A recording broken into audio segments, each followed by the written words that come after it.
Hey, what's going on, guys? My name is Pabloon, aka Pabloon, and today we are featuring the new legendary commander Alvaro Cortez, who is a new Spanish commander for the upcoming Spanish cruisers.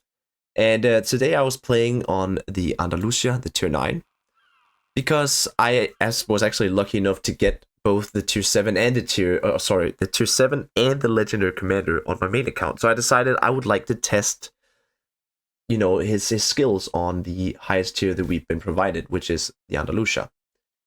Now let's take a look at this commander. He is very nice for these ships because he has APCS.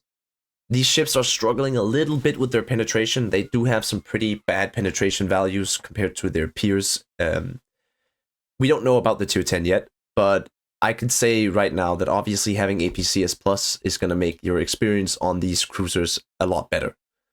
The biggest issue I have with these ships is not so much the pen, but actually more the dispersion. The further ranges you shoot at, the harder it is to get those nice chunky closed or tight groups. But if the closer you are, the more powerful these shells become, because dispersion doesn't really matter that much. You also get Daredevil Plus, which I think is kind of interesting. I think they might be setting us up for a upcoming tier 10 premium Spanish DD. The Alvaro de Bazan, I think it's called. But yeah, you get Daredevil Plus, and I actually take that because these ships are quite large, and it does help you once you get below 50% HP, which that could be one salvo from a Vermont.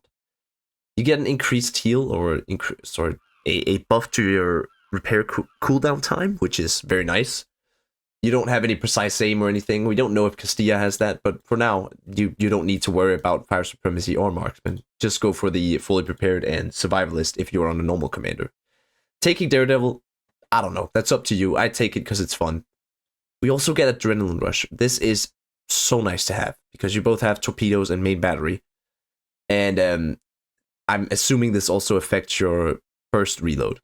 And at the end, we have 8 HPE here. I took this because these ships are quite tanky. They can take some beatings, and I feel like if you have Horizontal Protection Expert, you're gonna be set up pretty good. So let's hop into the two games I have for you guys, and yeah, we'll talk about this commander and the Andalusia with this thing.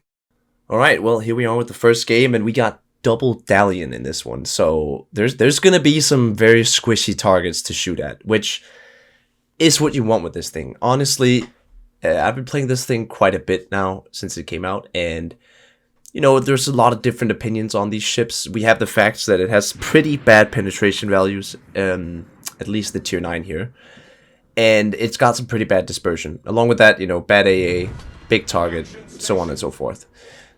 Like I said, my biggest issue with this ship was not necessarily the pen. Yes, you definitely feel without the legendary commander here, APCS Plus and everything, yes, you feel like your pen is kind of random at best. That's the best way to put it, I think.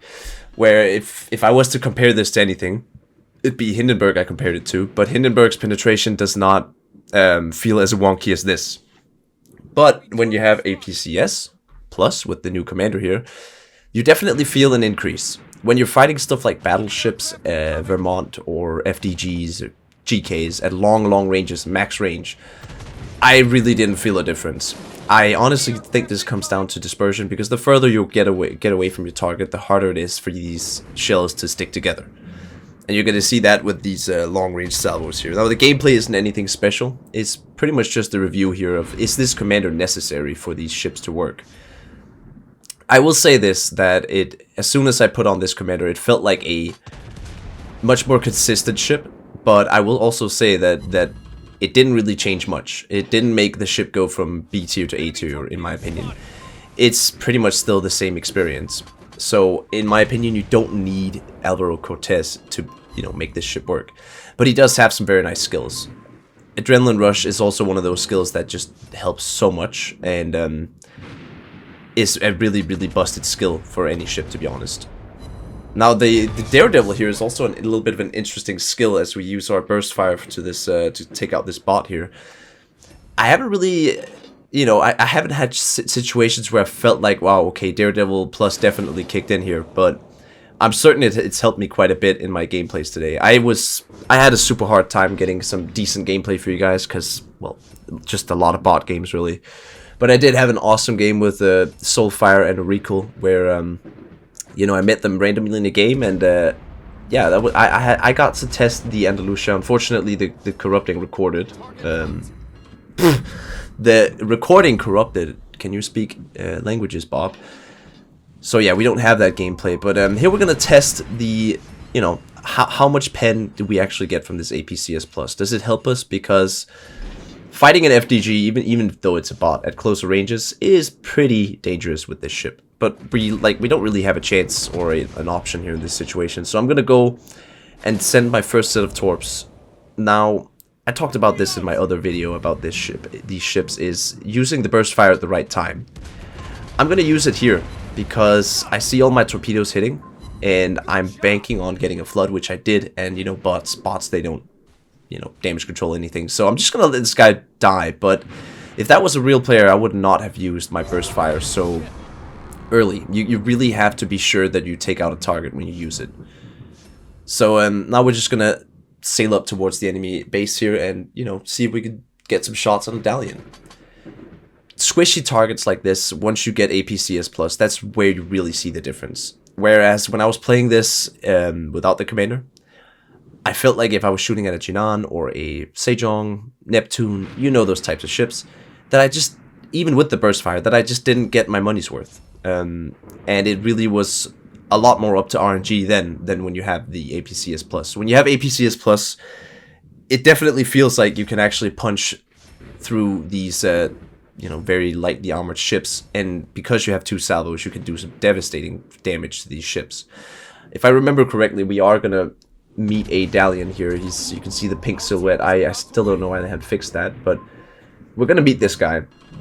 Before that, we're just gonna smoothly dodge, almost perfectly dodge those Shimmer Torps. It was pretty lucky he got spotted there. I think otherwise I would have been very dead.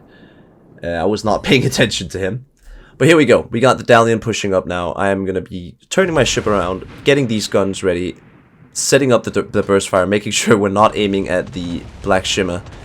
And here you see just the absolute devastation of this Dalian. He was half HP, full broadside, and now he's dead.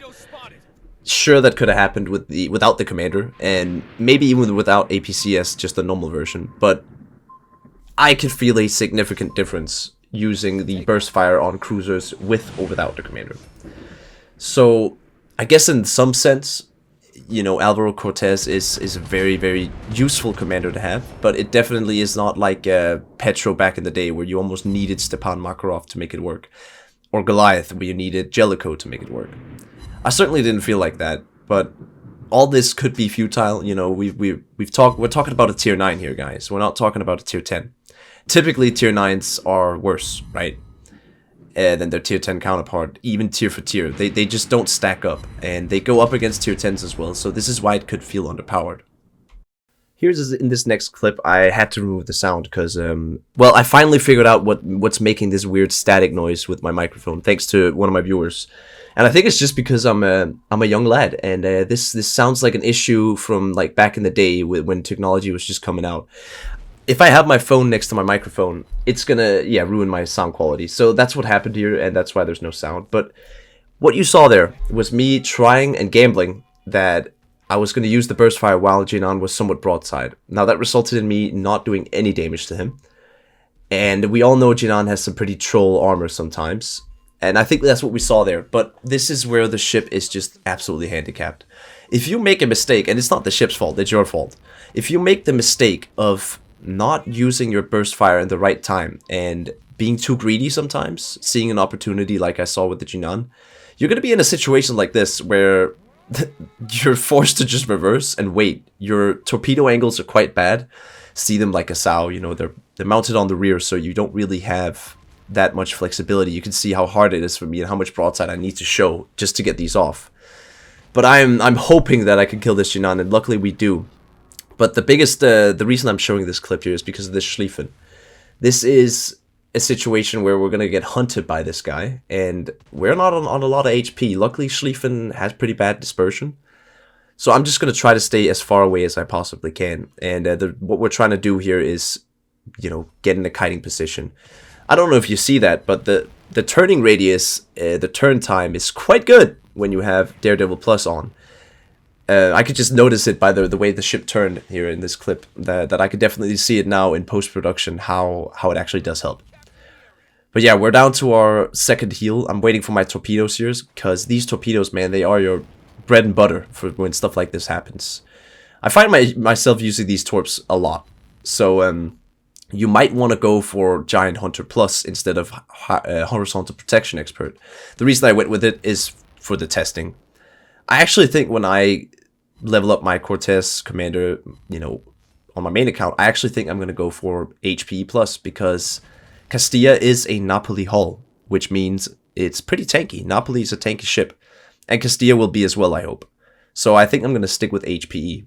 But if you are a little bit more aggressive player and you want to make sure your torpedoes are worth your time, definitely go for Giant Hunter, because you see how much I'm using them here.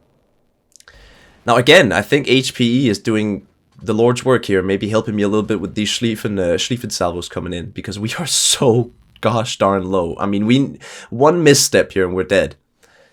But this is how you play Andalusia. You gotta stay at range, and you should not be afraid to take out these bigger targets like BBs. You gotta use your maneuverability, you gotta use your agility. That is pretty bad for a heavy cruiser, but with this commander, it actually does become quite good if you pick Daredevil. So here we have the Schlieffen and a Gearing about to line up on me, and I'm gonna activate my burst fire here to see if I can take out the Gearing. Now, we did not take out the Gearing, but I mean, if we were 500 yards further away, I think he would have been dead. That's a penetration issue. And just a PSA here, these ships, they don't like shooting DDs at close range with armor piercing. You gotta swap to HE. I would even say sub 8 kilometers, maybe sub 7 kilometers. You gotta use HE. But yeah, that's one of the bigger downsides, is if DDs rush you, because you can see at the distance, easy to take him out. I did use the burst because he was trying to escape, and I would just wanted a saturation of shells. But now we're gonna chase down the Schlieffen here, and the reason I'm doing it is because I hope that with the Schlieffen being less armored than most battleships, and me having APCS, I will try to go for a burst fire on this guy. Now, we got super lucky with that, you know, very, very bad dispersion salvo from Schlieffen, and yet again, we get set on fire with barely a sliver of HP left. We are going to try to take out this Schlieffen, but, you know, he will kill us, indeed.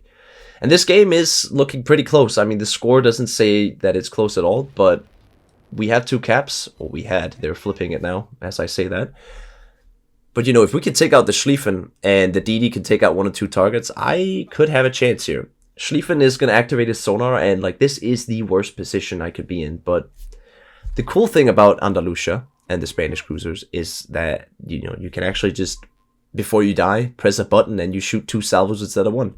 That's pretty much my thought process here. I'm just going to bait the Schlieffen out and just wreak havoc on his bow and deck. So we're going to wait for this guy. Seems like he is moving. I'm using the torpedo indicator to see which way he's going. And we're just going to wait. Activate the burst and fire away. The torpedoes are on the way. Schlieffen takes 2 massive salvos, and you can see they're close distance, APCS. Yeah, they do damage. And we actually end up surviving with 497 HP. So yeah, that was the gameplay I had for you guys. And I will say he's a very, very nice commander. He definitely helps the ship, but it's not necessary. I'm very happy I got it, but I would say maybe try these ships first, see if you actually like them, and then you should decide if you want to spend money on Cortez as we get the MVP. Thank you guys so much for watching. My name has been Bobloon, aka Pabloon, and I am signing out.